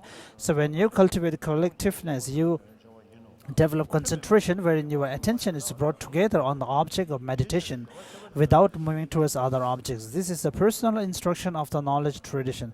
Likewise, when you understand how all phenomena can be included within the constituent and sources, and if your mental stream or if your mind is very not so intelligent or very low in intelligence, then gradually and slowly one has to focus on one pointed object for a long time. But then again, when you gain some expertise on that kind of object, then again slowly you can change the object. So first you must concentrate on such a small or easy to appear things, and then of course gradually after that you can change it. There is not much importance or purpose if you keep you are focusing on one object for a very long time. So this may be a skillful ways or means for the beginners.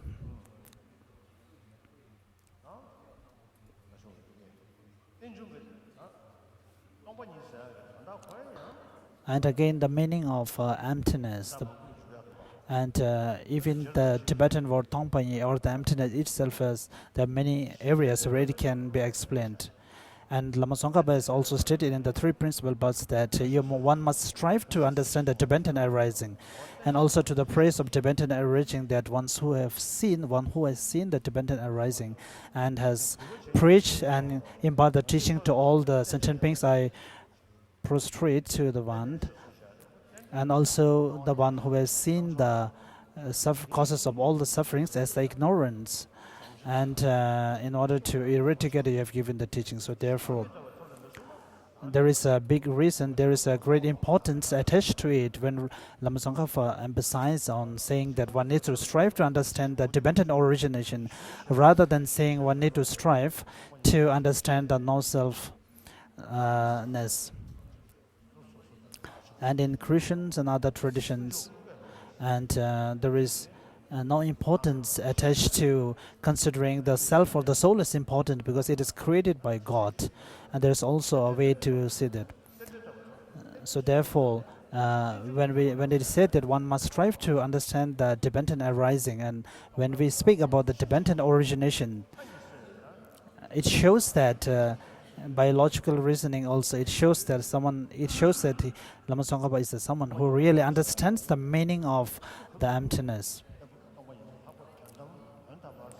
And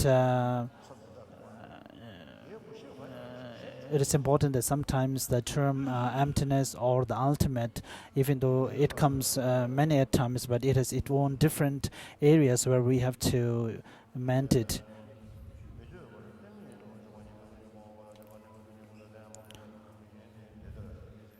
There are those who suppose that if you focus on an object of meditation and keep your attention on it, this is an apprehension of science. If you believe that there is nothing existing, as many of us usually says that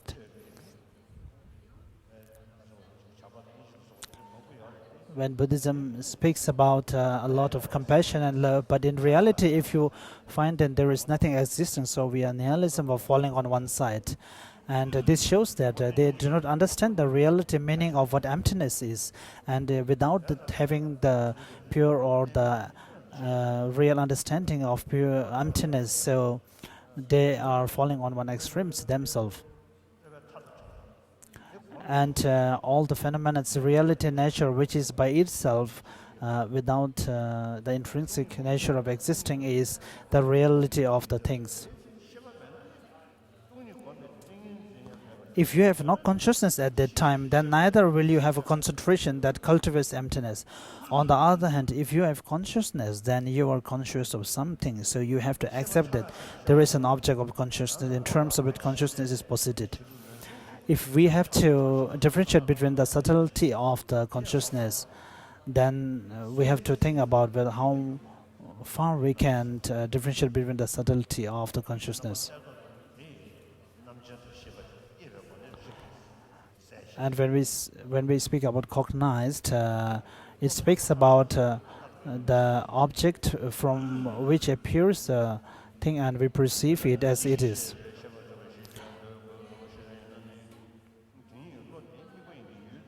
If there is an object of consciousness, then precisely that is the object of meditation of that mind, because object of meditation and object of consciousness have the same meaning. In that case, they will have to accept that even their method of concentration will apprehend science. Thus, their approach is not correct. Furthermore, whether something constitutes meditation on emptiness is determined by whether it is meditation founded upon the view that knows the way things are. It is not determined by whether there is any conceptualization vis-a-vis the object. This will be demonstrated at length below. Even those who claim to stabilize their minds without an object of meditation must think that when one practices the karma-abiding meditation, and the karma-abiding meditation focuses on the mental continuum or just a mind, that the mind has to focus on the mind itself, and it should not be devoid or distract to any other forms. After they focus like that on the mind itself as an object of meditation, they must be certain to fix on that object without straying in any way. Thus, their own experience contradicts their claim that they have no object of meditations. In this way, the classic text on achieving concentration explained that there are many objects of meditation. The purposes of this meditative basis for stabilizing your mind are as explained above, so you should gain expertise in them. Kamalashila's stages of meditation explained that the object of meditation of serenity is indeterminate, and Aditya's lamp for the path to enlightenment says, whatever object or objects of meditation that are appropriate, this treatment means that you are not required to stick with one particular object of meditation. They do not show how to define the range of existing objects of meditation.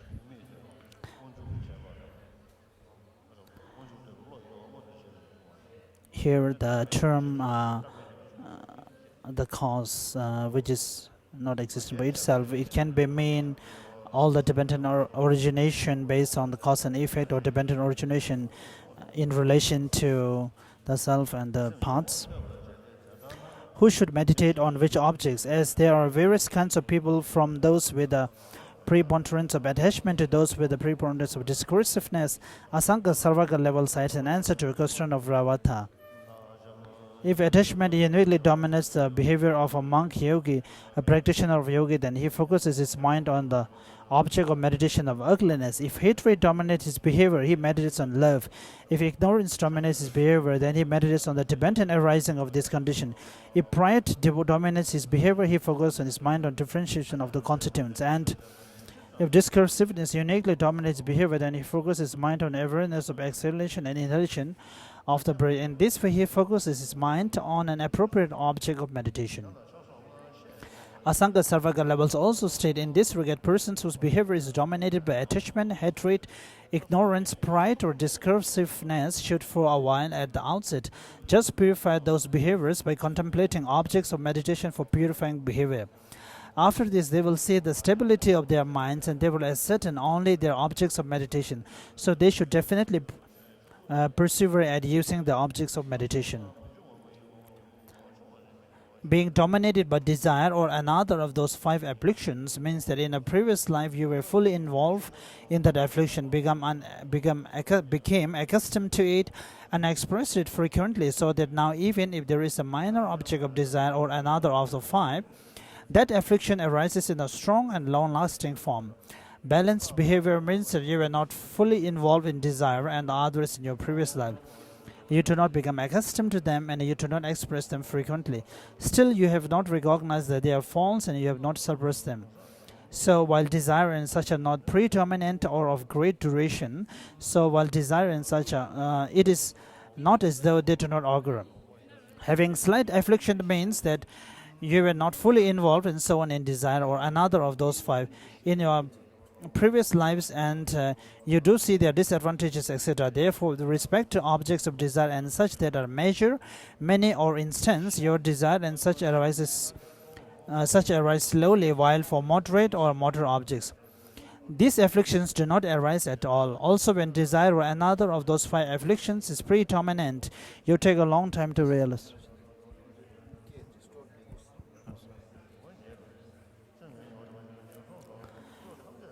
When desire or another of those 5 afflictions is predominant, you take a long time to realize stability. With balanced behavior, you do not take an excessively long time. With minor afflictions, you do so very quickly. An answer to a question of Ravata also explains who works on objects of meditation for expertise. Ravata, if a monk yogi, a practitioner of yoga, is confused about the characteristics, nature of all composite things, or confused about the thing called person, self, living being, life, that which is reborn or nourisher, he should focus his mind on the objects of meditation for expertise in the grades. If he is confused about causes, he should focus on the objects of meditation for expertise in the constituents. If he is confused about condition, he should focus on the objects of meditation for expertise in the sources. If he is confused about impermanence, suffering, and selflessness, he should focus on objects of meditation for expertise in dependent arising and on what is and is not possible. As this stress, you mainly use these 5 objects of meditation to stop confusion. Which person should focus their mind on objects of meditation for dispelling afflictions, also stated in the same sutra. If you wish to be free from attachment of the desire realm, focus your mind on coarseness of the desire realm and the calmness of the form realm. If you wish to be free from the attachment of the form realm, focus your mind on the coarseness of the form realm and the calmness of the formless realm. If you wish to become disenchanted with all of the perishing aggregates and wish to be free from them, then focus your mind on the truth of suffering, the truth of origins, the truth of cessation, and the truth of the path. You can use these objects of meditation both for analytical meditation with insight and for stabilizing meditation with serenity, so they are not exclusively objects of meditation for serenity. So for someone like us who are practicing the tantric, and in order to practice karma-biting meditation,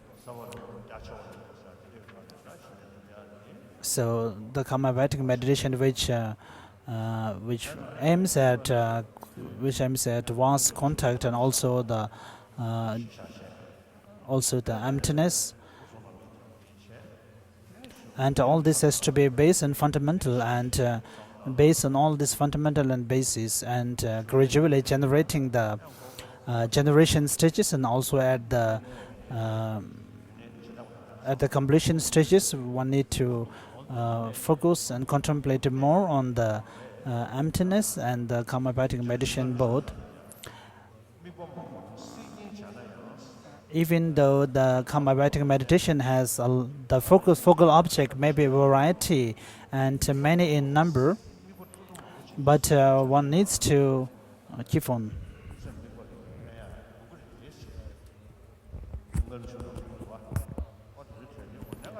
So one needs to, even though the focal object of that karma-abiding meditation may be many, but we need to focus on all the focal objects in between, and as this is also stated in Lamrim Tsongkhap's in the text, so it's very important that we have to put it into practice.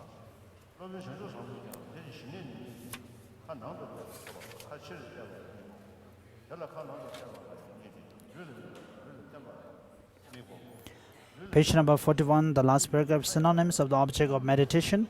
There are synonyms for the images or mental appearances of these objects of meditation explained above.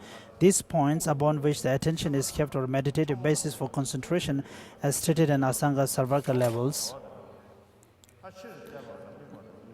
Also, that image is called image. It also is called sign of concentration, object in the domain of concentration, technique of concentration, door to concentration, basis of attention, body of internal conceptualization, and mirror image. And also we can also gain the karma-abiding meditation, which focus on mind. And we normally says we have to practice the emptiness on mind, and of course before meditating on the emptiness of mind, first we have to understand the emptiness which is based on the mind itself. So the mind itself has to be understood first, and the nature of the mind itself depending on the three times, how it comes from the previous and how its mental continuum of the stream goes from the present to the future, and also in the terms of categories, the sensorial and the conceptualized, and the nature of the mind itself, which is luminous, and the nature of luminous mind. So that only that part of the mind which is luminous. So on that only that luminous mind as a focal object. So meditating on that luminous focal object of mind, one needs to gain the karma-abiding meditation. So after meditating on, after gaining expertise, meditating on that luminous mind, one needs to train higher and higher, changing the focal object from the luminous mind to the mind stream.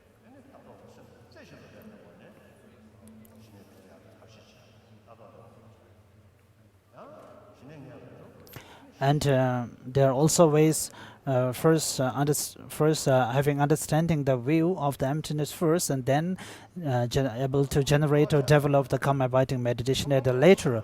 But there are also ways to first generate the karma-abiding meditation first, and then understand the reality or generating the perceiving of emptiness at later.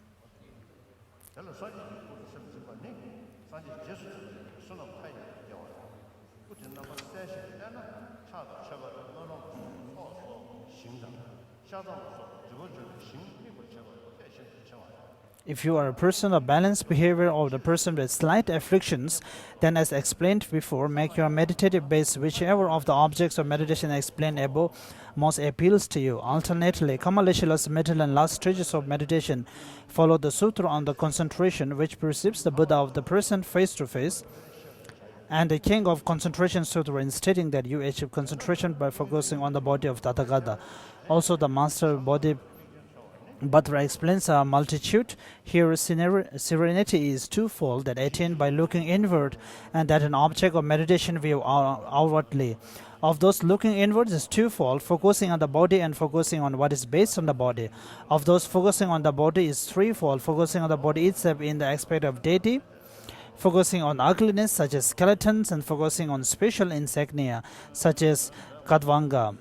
Focusing on what is based on the body is fivefold. Focusing on the breath, focusing on subtle divine insignia, focusing on drops, focusing on the aspects of light rays, and focusing on delight and bliss. Serenity based on an object of meditation view outwardly is twofold, special and common. Of those, the special is twofold, focusing on the deity's body and focusing on the deity's speech. Adesha's commentary on his own lamp for the path to enlightenment also cites this passage. In this regard, to keep your attention on the physical form of the Buddha is to recall the Buddha. So it gives rise to limitless merit. When your image of that body is clear and firm, then there is a special intensification of your meditative focus on the field in relation to what I must merit through prostration, offering aspirational prayer, etc., as well as on the field in relation to which you purify obscurations through confession, restraint, etc.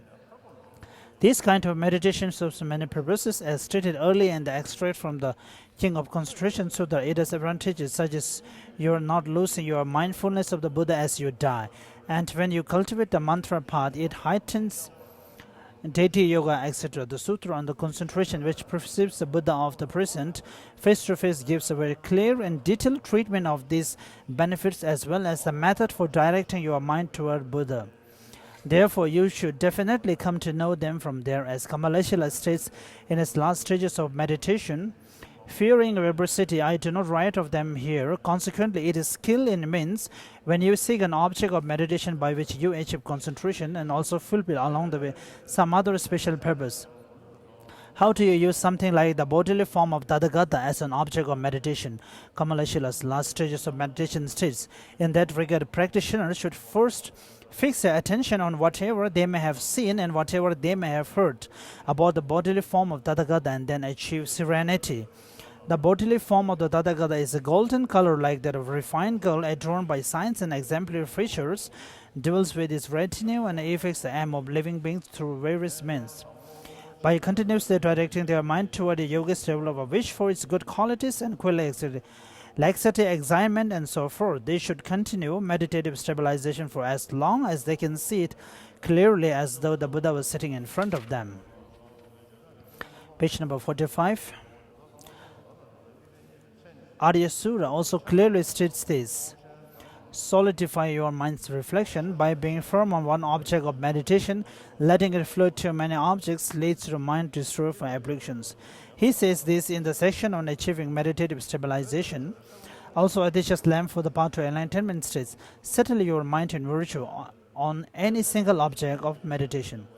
He makes this point with the phrase on any single, thus having first focus on one object of meditation and attain serenity. You may then focus on many objects of meditation. Kamaleshila's first stage of meditation states, only when you have earned concentrated attention should you focus in detail on the particulars of objects, such as the aggregates and constituents.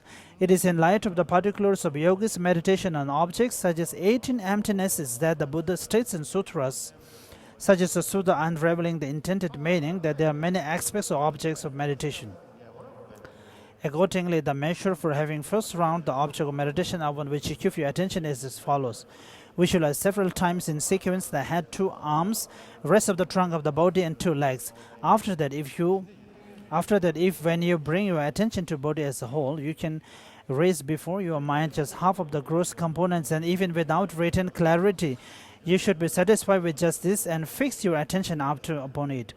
Why, if dissatisfied with just it, you fail to fix your attention on it and want more clarity instead, then as you visualize it again and again, the object of meditation will become a bit clearer, but you will not obtain a stable concentration. In fact, you will prevent yourself from getting this, even though the object of meditation is not very clear.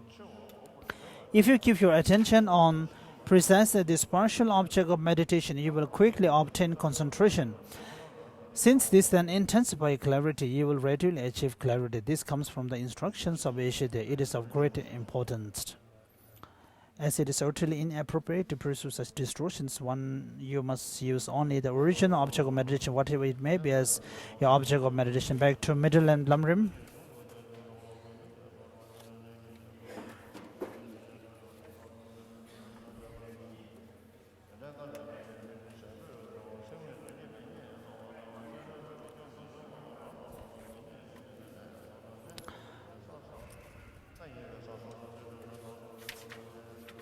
Page number 204. How to train and calm abiding and spatial insight individually. Explanation of how to train and calm abiding, the entity of concentration. How to train and calm abiding has 3 points. Attending to the prerequisite of calm abiding. These are 6 points. As regards staying in a favorable place, the 5 positive qualities of place are easy access to food, clothing, and so forth, in that they can be obtained without trouble. A good location in that predators and wild beasts as well as animals and the like do not live there. Good ground in that it does not produce diseases. Good company in that one is companions of equal ethics and views, and being well endowed in that during the day there are few people around and at night there is still noise. In ornament for Mahayana Sutra, it says a place for intelligent people's attainments has good access, a good location, good ground as well as good companions, and convenience is for yoga. Few desires is not to be accessible, attached to good or numerous robes and so forth. Contentment is to always be content with merely adequate robes and the like. To completely abandon many activities, pure ethics. To completely abandon discursive thoughts of desire. In Lamb for the path to enlightenment, it says, even if you exert yourself greatly, even for 1,000 years, if calm abiding limbs are impaired, stabilization will not be accomplished.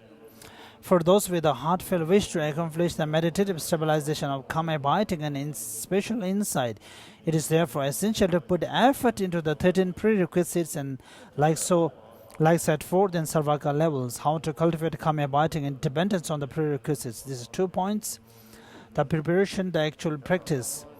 You should long cultivate the 6 preparatory practice explained earlier, as well as the mind of enlightenment, and as part of that also train in the core meditation topics shared with lesser and intermediate beings. The actual practice. What body posture to meditate in? As it says in stages of meditation, you should sit on a very soft and comfortable seat and adopt a body posture with 18 characteristics. The legs may be fully crossed or half crossed, so you should do that. The eyes are directed over the tip of the nose, neither too open nor too closed. You should sit with your body straightened off and erect, neither too open nor rather than too bent or crooked. And with your mindfulness placed inward, your shoulders should be straight and even. The head is held not too high, not too low, and without tilting to one side. You should keep yourself erect from the nose down to the navel. The teeth and lips should remain natural just as they are. The tongue should be placed near the upper teeth. As for the breath, your exhalation and inhalation should not be audible, forceful, or uncontrolled. Rather, their coming and going should by all means proceed imperceptibly, leisurely, and effortlessly. That is the way to do it. Thus, you should first accomplish the body posture with the 8 and especially gentle breathing as explained. Explanation of the stages of meditation themselves. This is 2 points. Transition, the actual explanation.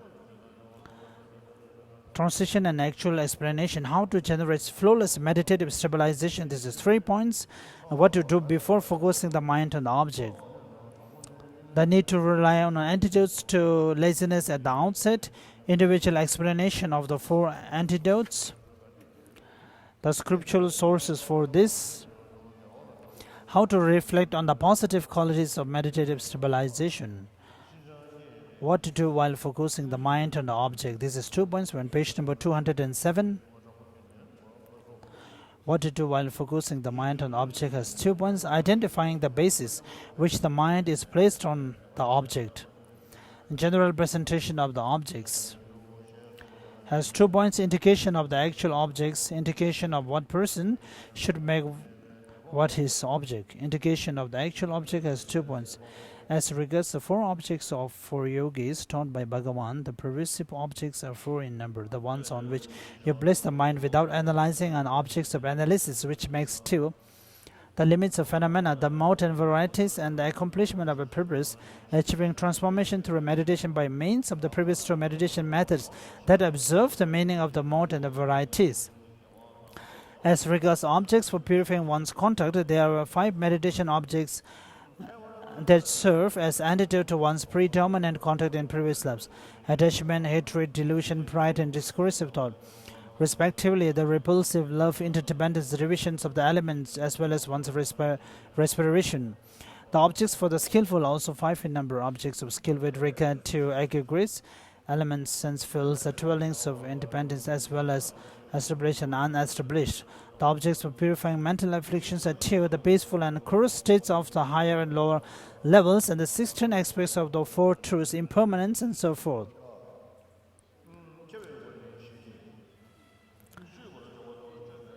Indication of what person should make what his object. This is 2 points. How what person should make what his meditation object. In accordance with what is set forth in the sutra requested by Ravada, it is taught that persons ranging from those in whom attachment predominates to those in whom discursive thought predominates should rely on the individual objects specified, ranging from the repulsor to one's respiration, respectively. Those with balanced contact and those with slight mental afflictions may concentrate on any one object they are happy with. They do not need a certain one. In this regard, predominance of one of the 5 mental afflictions, attachment and so forth, means that through habituation to attachment and so forth in previous lives, long-term attachment and so forth arise for long time to small objects of attachment and so forth. Those with balanced contact have not got habituated to attachment and so forth in previous life, but they do not see them as disadvantageous. Therefore, even though predominant long-term attachment and so forth do not arise toward the respective object, it is not that they do not occur at all. Those with slight mental afflictions have not got habituated to attachment and so forth in previous lives, and due to the fact that among other things they see them as disadvantages, attachment and so forth only arise slowly toward many major objects of attachment and so forth. Toward medium and small objects they do not arise. Moreover, those with predominant attachment or another one of the 5 take long to accomplish conscience, those with balanced behavior not that long, and those with slight mental afflictions accomplish it quickly. Identification of objects for given situations. This is 8 points. General explanation. Numerous texts set for how to accomplish meditative stabilization, observing the Tathagata's body, how it has a great purpose to make it the basis of one's observation accordingly. How to make what bodily from one's object.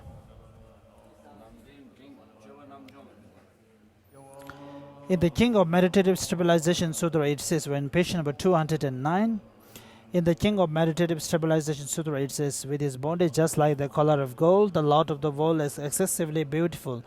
The Bodhisattva whose mind is involved in this object is said to be in equipoise meditation.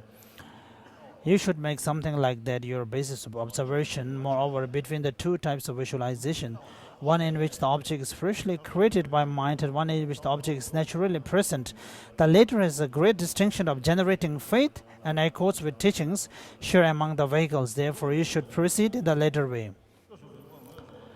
As you research the basis of observation, the basis for the mind to focus on, you should first find a good painted image, statue, or the like of teacher's body. Look at it again and again, and having captured the features, familiarize yourself with its appearance as an object of the mind. Or else you should reflect on the meaning of a description by some spiritual master that you have heard, make it obey to your mind, and pursue your basis of observation. However, rather than making the basis of observation obey like a painted image, statue, or something like that, you should train for it to appear in the aspect of actual Buddha. It makes perfect sense that Master Yeshide refused the practice of some people who set up an image in front of them, look at it with the eyes, and meditate by staring at it. This is because meditative stabilization is not accomplished in the sense consciousness, but rather in the mental consciousness. So the actual object of meditative stabilization is a direct object of the mental consciousness, which is why you must focus on that. Also, in accordance with what is explained earlier, it is taught that you must observe the meaning generality of the actual observed object or its image that appears.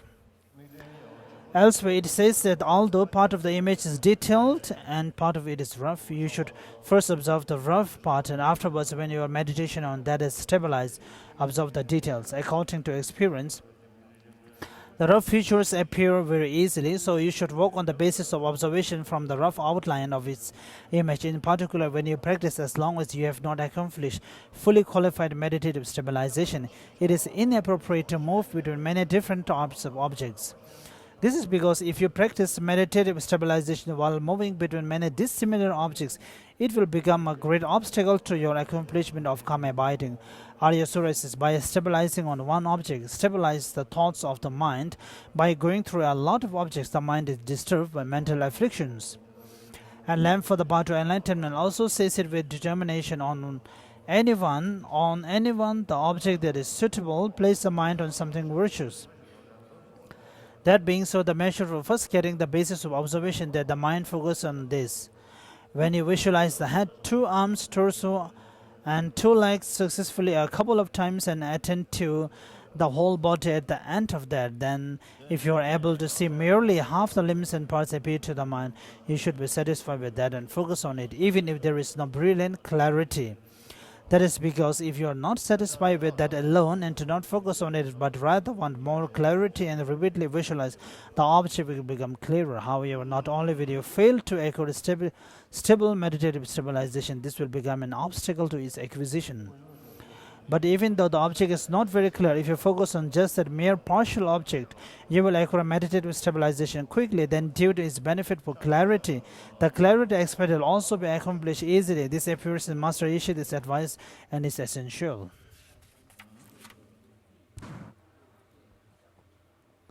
Now you should focus on the whole body to the best of your abilities, and if some parts of the body appear clearly, you should focus on those. If they become unclear again, you should focus on the whole again. At that time, if a color, shape, number or size appears that was not as certain earlier, for example, you want to meditate on something yellow and something red appears, you want to meditate on a sitting figure and standing one appears, you want to meditate on 1 and 2 appear, or you want to meditate on something big and something small appears, it is inappropriate to pursue them. So you should only make your original object, which whatever it is, the basis of observations.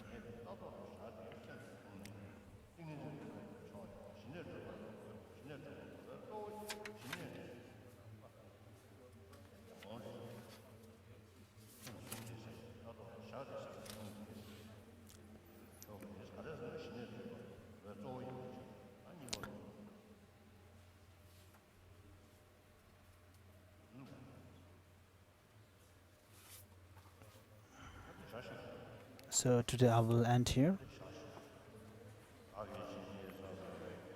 By the benefits that I have accumulated, may the teachings of Buddha and also especially Lama Tsongkhapa's teachings be able to spread to all parts of the world.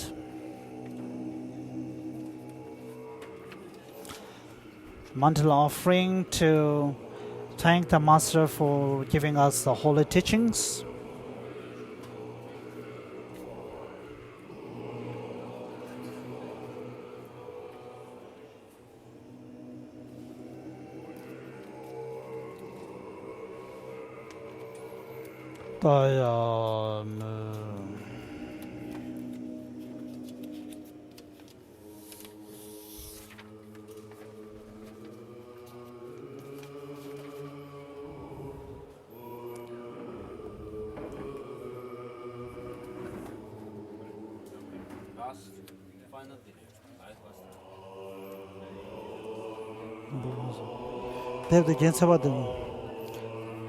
The prayer for the stages of path and the lineage of the Guru.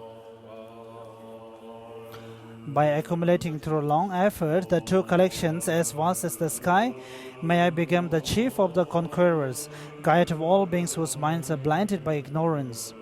Also in all lives until I reach that point, may Manjukusha look after me with loving kindness. After I find the supreme path complete in the stages of teaching, by accomplishing it may I please the conquerors. By skill in means inspired by strong loving kindness, may the vital points of the path that I precisely know clear away the mental darkness of beings. May I then uphold the conqueror's teaching for a long time in regions where the supreme precious teachings have not spread, or where it is spread but then declined. May I illuminate the treasure of happiness and benefit with the mind deeply moved by great compassion. May this treatise on the stages of path to enlightenment, well founded on the wondrous deeds of conquerors and their children, bring glory to the minds of those who want to be free and long preserve the conqueror's achievement. As for all who provide conditions that support integration of the good path and clear away conditions that inhibit that integration, whether they are human or not, may they never be separated in all their lifetimes. from the pure path praised by the conquerors. When I strive to properly achieve the supreme vehicle through the 10 deeds of teaching, may I be accompanied always by those who have power, and may an ocean of good fortune pervade all directions.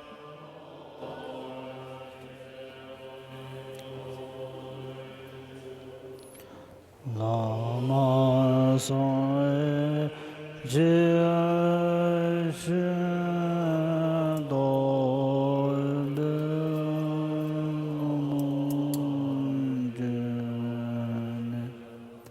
Shun Da Zi Ta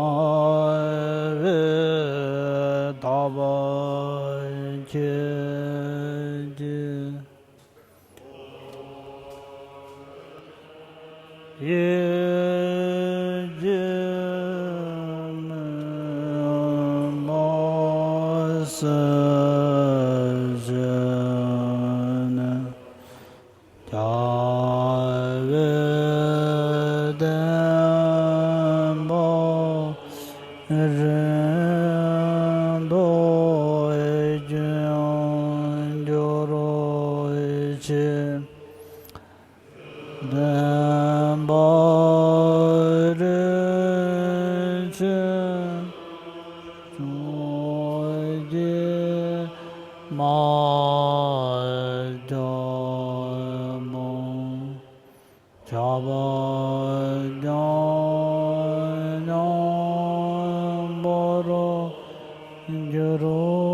Ji Lama Son Dumbe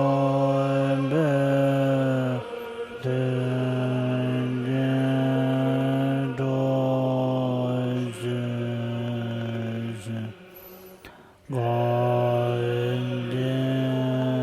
Seje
In short, may the good fruit of any extensive prayer to fully protect the land of snows made by the powerful protector, cherishing in the presence of Buddhas and their children, appear soon here and now, by the interdependence of the profound suchness of appearance and emptiness, by the power of the three sublimes, compassion and the force of truth, may the power of the truth of infallible action and result, may our prayer of truth be fulfilled soon and without obstacles.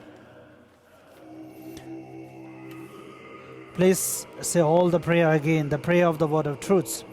Namo Ratnataya, homage to the triple gem, magnificent masters of an ocean of limitless good qualities, those gone to bliss of the three times, your children and disciples looking about destitute migrant like your only child. Please pay attention to my true words of sorrow. I expand the doctrine of completely perfect, capable one, which removes the suffering of cyclic existence and solitary peace for abundant and extensive welfare and happiness in Jambudeva. Increase the 10 kinds of Dharma contact with all those learned and accomplished holders of doctrine by pacifying all the unbearable dangers of sickness, weapons, and famine. Cause those migrated totally compelled by intolerable strong karma, stricken by the torture of sufferings without respite, to recover their breath in an ocean of happiness and joy. Particularly for all the migrators being in the religious snow and oppressed with evil actions by the barbarian hordes from the black side, devoid of love, may your power of compassion arise and quickly stop the flow of blood and tears. May all the unruly groups of people, maddened by the demon of afflictive emotions, who by their rough behavior in themselves and others fully obtain eye which sees the object of compassion, and obtain magnificent love, kindness, and affection. The wish that since long time dwells in our heart is the glorious complete freedom for the entire Tibetan country. Bestows soon the fortune to enjoy the celebration of spontaneous religious and spiritual harmony. All the people who completely give up their cherished body, life, and possessions and endure hundreds of hardships for the sake of the doctrine, its holders, their country, and their compeers, may they be guarded by the compassion of the protector Buddha.